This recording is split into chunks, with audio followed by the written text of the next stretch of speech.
Bonjour mes frères et sœurs, et nous sommes ce matin au début du chapitre 7 de l'Évangile de Marc. Notre bon Père du ciel, quel grand privilège nous avons de te connaître. En lisant l'Évangile de Marc, on voit dans les foules qui étaient toujours présentes, c'est seulement un petit reste qui comprend. Seulement un petit reste qui saisit. Parce que tu leur expliques. Et nous faisons partie de ce petit reste, de cette minorité qui finalement va vivre avec toi pour l'éternité dans les cieux et les nouvelles terres. Donc Seigneur, encore ce matin, conduis-nous, dirige-nous, parle-nous, fais-nous goûter ta grandeur et ta grâce et ta miséricorde envers tes enfants. Au nom de Jésus. Amen. Donc, jusqu'à date, on a vu quoi? Jean qui prêche que le royaume de Dieu est proche et appelle les gens à se repentir. Jésus vient par la suite, prêche que le royaume de Dieu est proche, invite les gens à se repentir et à croire la bonne nouvelle. Les disciples partent, prêchent que le royaume de Dieu est proche, appellent les gens à la repentance. Eux autres aussi. Donc il est clair que pour faire partie de ce royaume qui va s'établir, ce royaume de Dieu, ceux qui vont y rentrer, c'est ceux qui se repentent et ceux qui acceptent de vivre pour Dieu, pour sa gloire, pour son honneur et pour l'adorer et le louer. Mais on voit qu'en faisant cela, la pression des foules, la pression de la parenté, la pression des chefs religieux augmente. Et dès le chapitre 3, on décide parmi les chefs religieux de le faire mourir. Ensuite, on va le traiter de fou, on va le traiter de démoniaque, et ça l'augmente, et ça l'augmente, et ça l'augmente. Et encore dans le chapitre 7, on va voir augmenter cette colère contre Jésus-Christ. Parce qu'en même temps qu'il dénonce, il appelle les gens à venir se soumettre à Dieu son Père. Ce matin, c'est la même vérité, mais elle va être présentée un petit peu différemment, avec un sujet différent que le texte ici appelle la tradition. Et dans ce passage, Jésus va utiliser ce sujet dans leur vie pour démontrer qu'ils ne sont pas dans le royaume de Dieu et qu'ils ne veulent pas y entrer dans le royaume de Dieu. Nous allons lire ensemble, si vous voulez bien, chapitre 7, verset 1, jusqu'au verset 13. Les pharisiens et quelques scribes venus de Jérusalem s'assemblèrent auprès de Jésus. Ils virent quelques-uns de ses disciples prendre leur repas avec des mains impures, c'est-à-dire non lavées. Or, les pharisiens et tous les juifs ne mangent pas sans s'être lavés soigneusement les mains, conformément à la tradition des anciens. Et quand ils reviennent de la place publique, ils ne mangent qu'après s'être purifiés. Ils ont encore beaucoup d'autres observances traditionnelles, comme le lavage des coupes, des cruches et des vases d'airain. Et les pharisiens et les scribes lui demandèrent, « Pourquoi tes disciples ne suivent-ils pas la tradition des anciens, mais prennent-ils leur repas avec des mains impures? » Jésus leur répondit, « Hypocrite, Isaïe a bien prophétisé sur vous, ainsi qu'il est écrit, « Ce peuple m'honore des lèvres, mais son cœur est éloigné de moi. C'est en vain qu'il m'honore, en donnant des préceptes qui sont des commandements d'hommes. Vous abandonnez le commandement de Dieu, et vous observez la tradition des hommes. » Il leur dit encore, « Vous rejetez fort bien le commandement de Dieu pour garder votre tradition. Car Moïse a dit, « Honore ton père et ta mère, et celui qui maudira son père ou sa mère sera puni de mort. » Mais vous, vous dites, « Si un homme a dit à son père ou à sa mère, « Ce dont j'aurais pu t'assister est corban, c'est-à-dire une offrande à Dieu. » Vous ne le laissez plus rien faire pour son père ou pour sa mère, annulant ainsi la parole de Dieu par votre tradition que vous avez établie et vous faites beaucoup d'autres choses semblables. Pour bien comprendre ce texte, il faut clarifier qu'est-ce que Jésus ou les anciens appellent la tradition. Dans notre culture à nous, dans notre génération, le mot tradition n'implique pas beaucoup de négatif. C'est même positif. La tradition. On se bat aujourd'hui pour garder les traditions des Québécois, les traditions des Autochtones. Mais ici, Jésus va s'adresser à ce sujet des traditions d'une façon négative et il va juger et condamner à cause de ce sujet. Donc, il nous faut bien comprendre le sujet dont il est question ici. Ici, on ne parle pas de coutumes, comment on mange, à quelle heure qu'on se couche,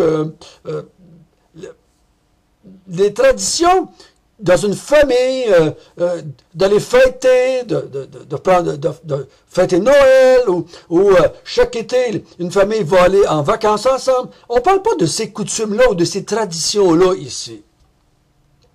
Ici, le texte nous parle et nous décrit ce qu'il veut dire en le comparant avec un autre terme. D'abord, regardons le contenu de leur tradition dont le texte nous parle ici.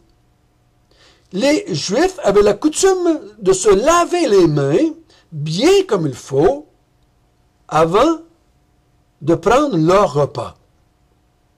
Et il dit au verset 4, « Quand ils reviennent de la place publique, ils ne mangent qu'après s'être purifiés. » Donc, il y avait toute une cérémonie pour se laver en revenant du marché ou de la place publique. Et là, Jésus dit au verset 4, il dit, ils ont d'autres observances traditionnelles comme cela. Ils vont laver les coupes, laver les cruches, laver les vases d'airain. Ils ont beaucoup de traditions, de coutumes qui Jésus va appeler plus loin. Au verset 7, préceptes. Commandement d'homme. Donc ici, ce n'est pas juste une coutume, c'est devenu des principes de vie et c'est devenu des commandements qu'il faut suivre. Et là, les pharisiens demandent à Jésus, pourquoi toi et tes disciples, vous ne suivez pas les traditions des anciens? Pourquoi vous ne faites pas cela?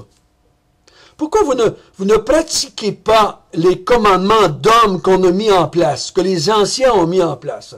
Pourquoi ne pratiquez-vous pas ou n'observez-vous pas les préceptes que les anciens ont mis en place?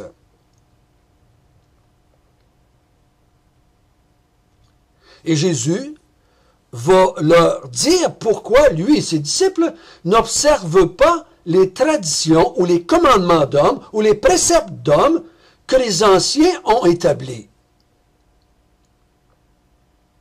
Première chose qu'il dit, c'est au verset 6, il dit que les commandements d'hommes ou les préceptes d'hommes qu'ils se sont donnés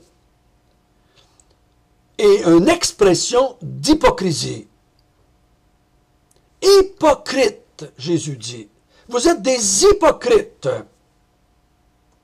Parce qu'en observant vos commandements d'hommes et vos préceptes d'hommes, vos traditions des anciens, il dit, vous manifestez ce que Isaïe avait dit à votre sujet.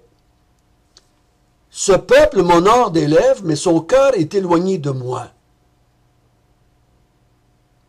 Jésus dit, en observant vos préceptes d'hommes, vos commandements d'hommes, vos traditions des anciens, vous manifestez de l'hypocrisie. Vous accomplissez ce que Isaïe avait prophétisé sur votre sujet. Vous m'honorez des lèvres, mais votre cœur est éloigné de moi. Vous dites que vous faites ça pour Dieu. Vous dites que vous faites ça pour être pur. Jésus dit, vous êtes des hypocrites. pourquoi tu dis ça, Jésus? Il me semble de lever la foi, mais, hey, pourquoi tu dis ça, là? Est-ce que tu nous traites, nous et les anciens, d'hypocrites? Bien oui, c'est ça que Jésus vient de faire. Pourquoi Jésus dit-il cela? Il dit au verset 8, « Vous abandonnez le commandement de Dieu pour observer vos traditions. » Donc il dit, vous avez élevé vos traditions, vos commandements, vos préceptes au-dessus des commandements de Dieu, au-dessus des enseignements que Dieu avait donnés dans la loi par Moïse. Vous êtes des hypocrites. Vous dites que vous faites ça pour Dieu. Vous voulez démontrer votre piété envers Dieu quand vous avez mis de côté, vous avez abandonné les commandements que Dieu vous avait donnés pour observer des commandements d'hommes. Et il répète la même vérité au verset 9. Il leur dit encore, vous rejetez fort bien le commandement de Dieu pour garder votre tradition.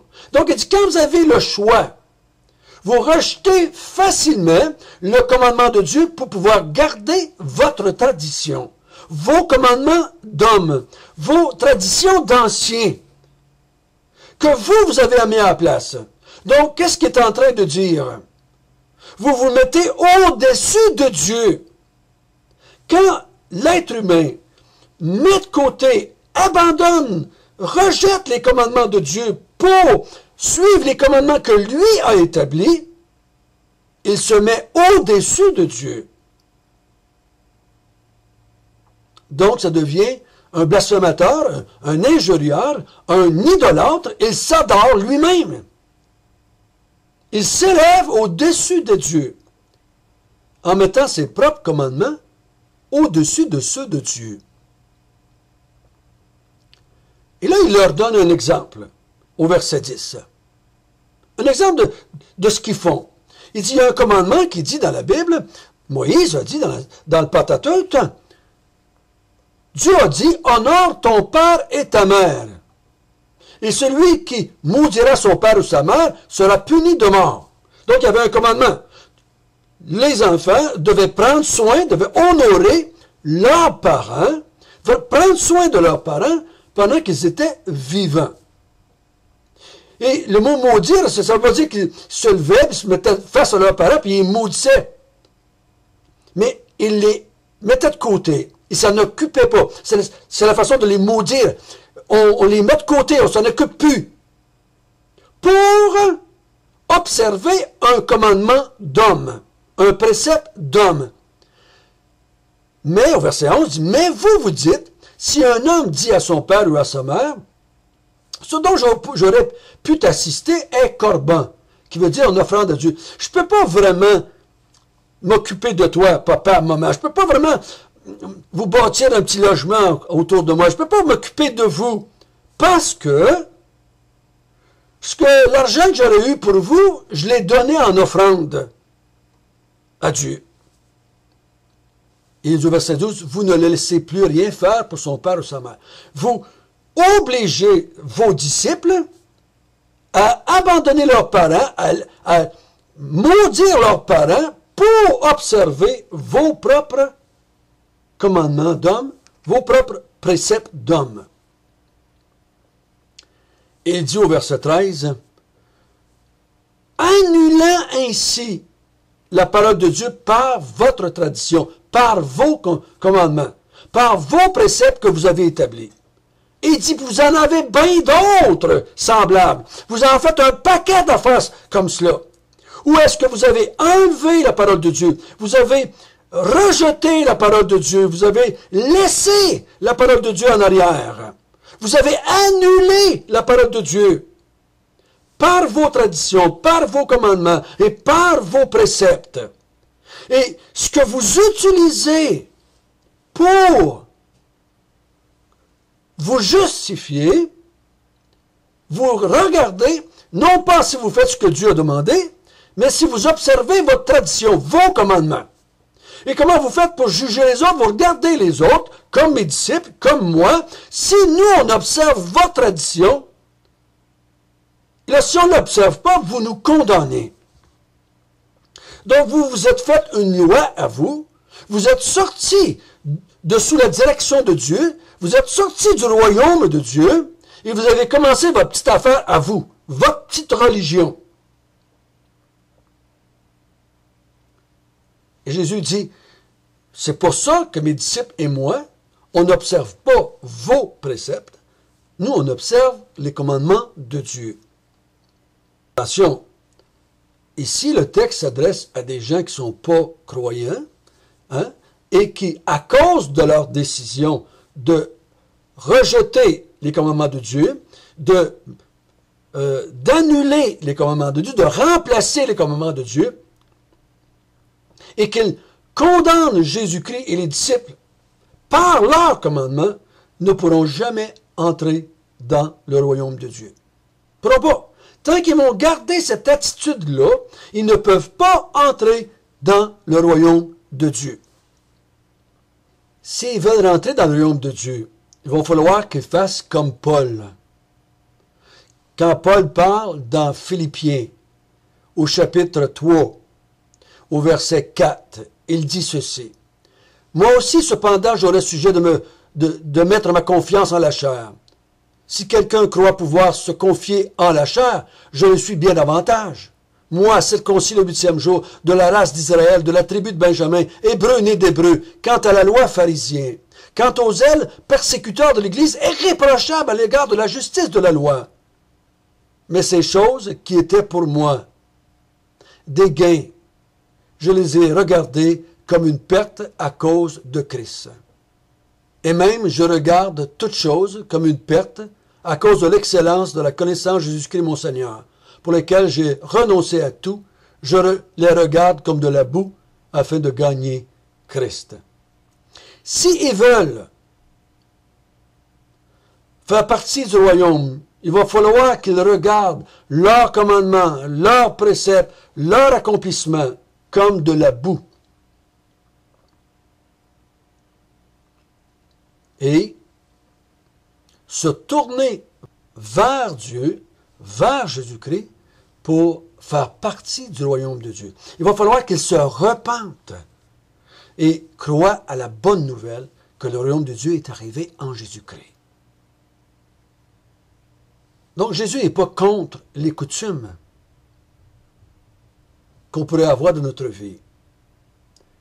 Mais ici, il condamne des hommes pour avoir établi leurs propres règles, leurs propres commandements, leurs propres préceptes au-dessus de ceux de Dieu, démontrant ainsi qu'ils sont rebelles à Dieu, qu'ils ne sont pas dans le royaume de Dieu, qu'ils ne se soumettent pas à Dieu, et Jésus les traite d'hypocrites, comme beaucoup de mouvements religieux dans le monde ont établi leurs propres règles, leurs propres commandements, un peu comme quand on était catholique. Il y avait les 10 commandements de Dieu, mais il y avait au côté les 7 commandements de l'Église qui étaient devenus plus importants que les 10 commandements de Dieu et qui même contredisaient, si on les étudie bien, les commandements de Dieu. Même vérité. Donc, que le Seigneur nous donne de bien comprendre que jamais on doit mettre un précepte quelconque au-dessus de ce que Dieu a enseigné. Notre bon Père du ciel, merci. Merci que tu nous avertis ici, dans ce texte. Tu avertis la race humaine. Ne mettez pas vos traditions, vos commandements, vos préceptes au-dessus de ceux de Dieu. Car si vous faites cela, vous êtes des hypocrites et vous êtes condamnables au plus haut point par Dieu, parce que vous êtes des blasphémateurs et des idolâtres. Au nom de Jésus, nous te prions. Amen.